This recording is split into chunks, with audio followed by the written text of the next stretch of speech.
Come in and sit with me, please. Come in and sit with me. Thank you. Thanks. So you're comfortable enough, right? It's perfect.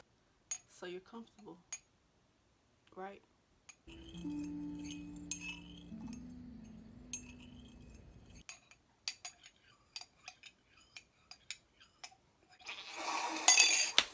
I tried to do the thing like I forget out, but I don't know if some of y'all got that. Anyways, I'm here with my third video on Alabama A&M, and I felt like it was time to give y'all the real and the insights on the Alabama A&M University.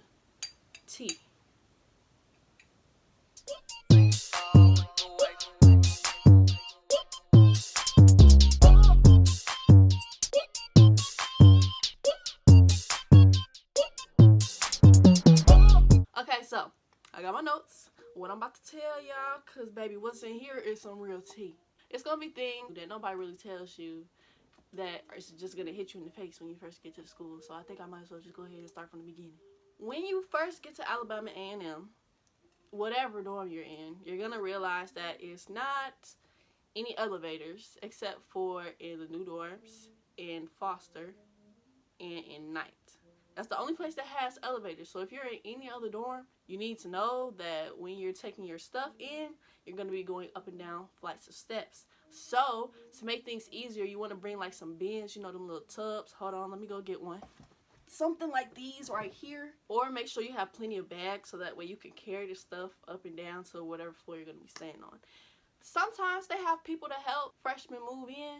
But anywhere else, especially if you're a transfer student and you're a sophomore moving in tonight or whatever, you're probably not going to have any help, sweetheart. Sorry. You got to do it on your own. I'm out of breath from getting that bin. The second thing you're going to learn is that you need to learn the university on your own. Unless you took a tour with Echoes or, you know, some kind of tour of the campus, it's not going to be your first day where they show you around like it's high school. Baby, this is college, okay? So the first couple of days that you don't have classes on, I know you want to party and hang out with friends, meet new people, socialize, network, cool. But just remember that you need to take one of those days to go explore around the campus. Take your schedule that you get, that's going to be online on Banner. So make sure that you know where you're going to go next before you get there. But on the first day, the teachers are lenient anyways when it comes to try to find a class, you know, being on time or whatever. So you shouldn't really worry about that too much, but still have some kind of idea. Also, there's a campus map online. You can look it up. I don't know if it's still on the school website. If not, I'm not putting a link. So try to find that map. One of the big things that people always ask me under the comments, like my old videos, or they'll DM me on Instagram or whatever, can freshmen have cars on campus? Yes, you can have cars. Yes, you can have cars. Yes, you can have cars. Like, okay, you can have cars. Cool. But since we talk about cars, let me just go ahead and tell you, if you're up on the hill, parking is limited. So I don't want to say if you don't need a car, don't bring it. But you're going to meet friends that have cars, you know, or you can get $5 rides from people because people do that all the time on campus. So just keep that in mind, that it might be hard to find parking sometimes, unless you're in Foster, maybe Terry. Yeah. Oh, y'all, last thing about cars. DPS last year, DPS is like the police title system for Alabama A&M. So DPS has really picked up when it comes to booting cars and everything. And the rule is you're not supposed to park on campus if you stay on campus during the daytime, because they leave that for commuter students, staff, or whatever. So keep that in mind. Like, yes, you can have your car on campus as a freshman. You can drive all you want. But when it comes to parking, like, just don't be thinking you about to be driving to class, woody woo, park and go to class. No, you're going to have to walk to class or catch the bus. Fourth thing is dorms. Everybody always asks me, what's the best dorm to stay in? Traditional dorm wise, if you're a girl, I'd say first try to get in Thigpen, then Palmer, then Terry, then Hopkins. Those are like the order in which I'd say, but you know, some people may say differently. Foster will always be your best bet if you're a freshman, or if you have the ability to try and get a night or the new dorms. I'm gonna stop counting now because I'm forgetting what numbers I'm on, and I don't have them numbered on here. I just got bullet points, and I've been jumping all around. So another thing that they don't tell you, of course, there's 2 cafeterias, but you need to know which one's the best one to go to at different times of the day. For example, if you're on a certain side of campus, like if you're on the back side of campus, you'll probably want to catch the bus up to Foster, because when I tell you everybody tries to go tonight to eat, sometimes it's better to go to Foster even though it's a freshman cafeteria. Like, the food to me there is better sometimes. I really don't mind. Like, I'm going into my senior year, and last year I was still going to Foster to eat. So it's whatever you decide. Another thing I want to talk about is getting involved early. It is really important to get involved early, because there are going to be things that you want to do, and you'll have to submit an application. This is for organizations, this is for scholarships and other opportunities, and they'll say, what organizations are you a part of? And when you leave that line blank, I don't want to say it's a bad look, but it's a bad look, because they want to see that you're involved in doing something. Also, when you get involved early, you meet new people early, you know, you make connections, and you have more fun. Like, I'm not even just telling y'all this so y'all can get involved or whatever, but it really is fun and a good experience and a good way to make friends. So, get involved. Oh, let me tell y'all about the weather. The weather in Huntsville is so unpredictable. Now, the first semester, which is the fall semester, that's going to be cool because, you know, you can wear tank tops, crop tops, you know, your shorter clothes, short sleeves, shorts, all that. You'll be able to wear that until October, really. And then that's when you'll start wearing the jeans and the jackets and stuff. But you probably won't need a coat your first semester in college. You'll need that second semester. Second semester, it rains every day. Every other day it rains, it's cloudy, then it's nice outside, it want to be cold. The weather don't know what it wants to do. Make sure you keep that in mind when you're packing your clothes for, when you come to school. Another thing I like to say is your communication with teachers is really important. Just because the more communication and the more the teachers know your face, they see your name in their email, the more lenient they'll be. Like towards the end of the semester, if you got an 89 or an 88, they might bump you up a couple points because of your attendance or, you know, whatever. As long as they see that you're trying, it'll benefit you in some kind of way. So make sure you have a good relationship with your teachers. Go to class. Don't be trying to skip all the time, because it is some classes that you just can't skip. Another thing I want to say is find a buddy in your class. Like, it could be the person in front of you, behind you, next door. But just find somebody, exchange numbers, and that way you can keep up. And the best thing I say is to get in the class group meet, or if there is none, make one, so that way you guys can drop assignments, you know, when they're due, because it's going to be sometimes where the information is not available on Blackboard. You might have forgot to write it down in your planner, like what day you have a test on. You can go in there and ask them, and I'm sure somebody in the group chat knows when the test is going to be or when the homework is going to be due. So make sure you do that. Okay, so now I want to talk about homecoming.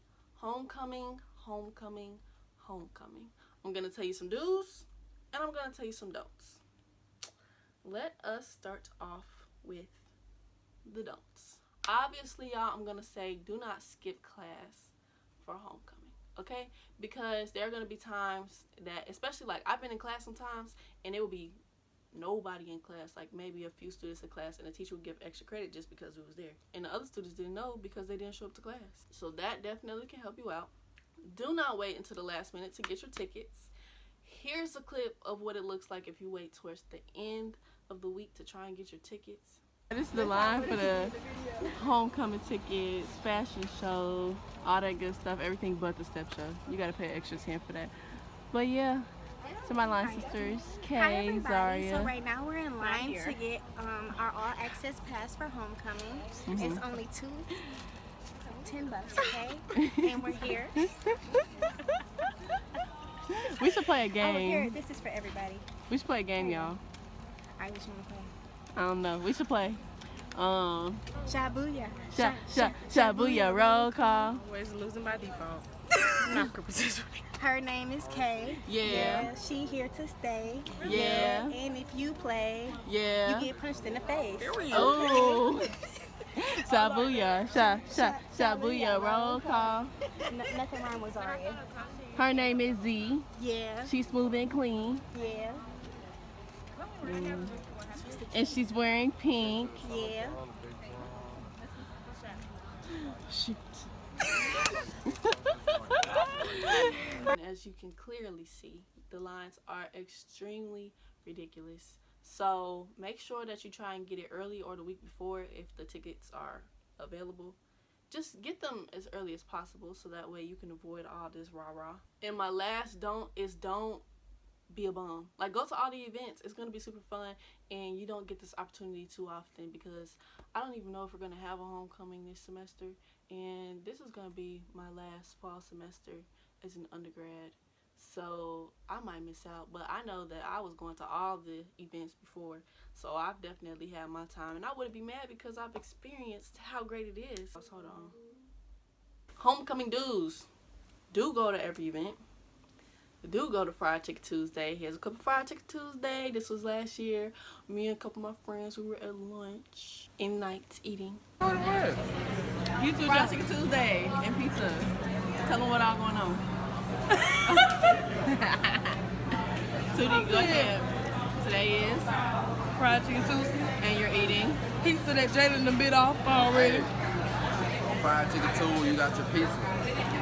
We got 2 chicken lines, you can get it too on everything. Ain't no way. no way it will be. No way, baby. And we got Another do make sure you are prepared, honey. Get your outfits together because you're gonna get to an event dressed in a t-shirt and some jeans. Dang, a stool. You're gonna get there in a t-shirt and jeans, and everybody's gonna be dripped out from head to toe. Like, have your outfits 2 weeks in advance, so that way, you know, you could pop up and pop out at the party. And I'm just gonna show you a couple other clips of homecoming last year because I had a blast, and I want you guys to see.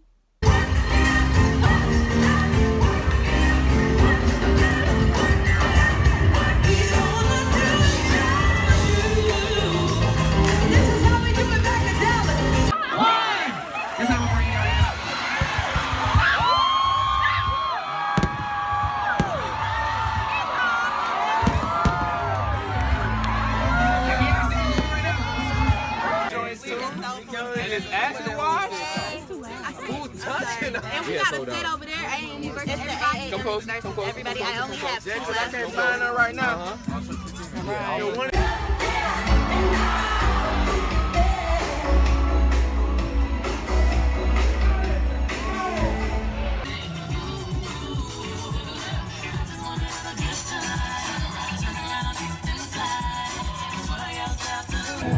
Hey, beautiful lady.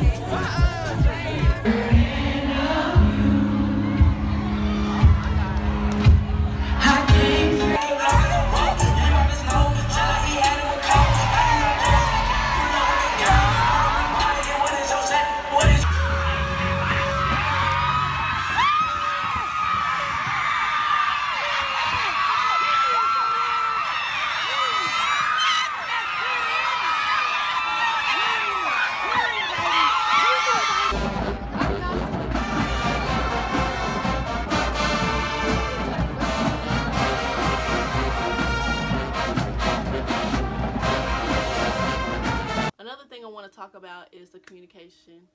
I know before you get to school it seems like nobody answers the phone and you can't reach anybody you want to, but when you get there it'll be much easier and you can literally like go to their office and see the person in person, and then you'll be able to get your problem solved just like that. If you have a problem and you don't know where to go, I always say start off in Patton Hall. It's right there across from the library, and if you go and ask somebody, they'll know where to direct you to, and if they don't know, the next office will know, and if they don't know, the next office will know. Class sizes, I feel like, are a good class. You know how you'll watch colleges on TV and there'll be those big old rooms. You'll only have that for maybe like 2 of your classes freshman year. After that, all the classes are regular size classes, maybe 20 to 30 students. They're pretty small class sizes, and especially as you get older, your class sizes will get small because they'll be more concentrated towards your major. So I like the class sizes. A typical day for me is like I wake up, I go to my first class, go to my second class, maybe even the third class before I go to lunch. I'll go to lunch. I'll probably have 1 class after that, or 2 maybe, And then after that, I pretty much have the day to do whatever. You can go to the wellness center, work out, play basketball. We have a whole facility, and it's actually pretty nice. You can play racquetball. Sometimes you can bowl if it's working. I know as a freshman, I would go to arcade sometimes that they have in the student center up on the hill. And that was fun because they had the little car things, the little boxing thing. They had pool, foosball. They had like Uno cards, and people would hook their game systems up. They had ice hockey. It's pretty cool in the student center when it's open. Then after that, I'll probably go to dinner and nights or in Foster, eat there, and then do homework and go to bed, I guess. The Wi-Fi is good. I know in some dorms you'll probably have to go to the study lounge or like up to the first floor or wherever to get a better signal. But you'll definitely be able to have Wi-Fi access in your dorm. If not, the library is always open. It's open pretty late too, so you won't have to worry about the Wi-Fi. Oh my gosh, the sports. Oh my gosh. So I don't know why I just hyped it like that. The sports are what you make it. Like football games, I have a good time. Basketball games are definitely fun. People try to come up, dress up, show out to basketball or football. The other sports like baseball, tennis, track, those are good too. We have a pretty solid athletic department, I like to say. It's not just terrible, but it's not the best of the best. But you know, my school is always the best, period, poo. So I don't care what you see. I love my HBCU. The students are definitely friendly, so don't be scared or nervous, you know. It's gonna be fun, I'm telling you. That was fake. It's gonna be fun. It's gonna be fun. Career services. We have career development services, that's CDS, and when you go there, they'll help you get internships, jobs, like they'll help you get your resume together, they'll help you get ready for interviews, and it's definitely a lot of opportunities for internships and jobs there. We also have 2 career fairs, one in the fall, one in the spring, and then we have all these different companies like Boeing and the FBI and you know, all these different companies, and they'll come and they'll try to recruit students based on their major or what they're really looking for. And it can be for full-time positions, it can be for part-time positions, it can be for internships. So it's definitely opportunities at my university. And that's really all I want to talk about for now. So hope you like this video. Make sure you like, comment, and subscribe. If you have any questions, you can always comment down below in the comment box, and I will respond because I'm doing better at responding to my comments. Even though I don't get that much, I still get some, and I'm good at responding. And as always, you'll catch me in the next video because there's always going to be another video. Maybe. Okay, this is getting awkward. Bye.